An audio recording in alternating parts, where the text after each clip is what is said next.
ஆள்க நலத்துடன். இன்னைக்கான விடுகதை என்னன்னு பார்த்தீங்கன்னா, அழகான வெள்ளை மளிகை உள்ளே செல்ல வழி இல்லை. அது என்ன? கண்டிப்பா அத கமெண்ட் பாக்ஸ்ல சொல்லுங்க. இன்னைக்கு காலையில பார்த்தீங்கன்னா, முடக்கத்தான் கீரை தோசை தாங்க பண்ணியிருந்தேன். இந்த முடக்கத்தான் கீரை தோசை பார்த்தீங்கன்னா, முட்டி வலி, கால் வலி இருக்கவங்களுக்குலாம் ரொம்ப நல்லதுங்க. அவங்க தான் சாப்பிடணும் இல்ல, தாராளமா எல்லாரும் செஞ்சு சாப்பிடலாங்க. உடம்புக்கு வந்து ரொம்ப நல்லது.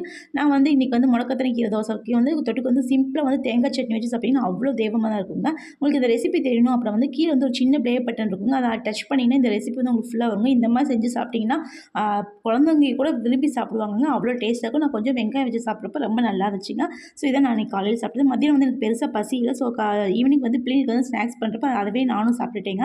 இன்னைக்கு வந்து பார்த்தீங்கன்னா, பிரெட் ஆம்லெட் மாரி பண்ணியிருந்தேங்க. ஸோ இனிப்பு கொஞ்சம், காரம் கொஞ்சம் பண்ணியிருந்தேன். ஸோ அதுவே வந்து ஒரு 3 பீஸ் சாப்பிட்டு நல்லா ஃபில்லிங்கா இருந்துச்சு. கொஞ்ச நேரம் கழிச்சு ஒரு டம்ளர் காஃபி மட்டும் குடிச்சேங்க. இதான் நான் இன்னைக்கு சாப்பிட்டது. எப்பயும் போல நைட் படுக்க போறப்போ மேஜிக் பொடி குடிச்சிட்டு படுத்துட்டேங்க.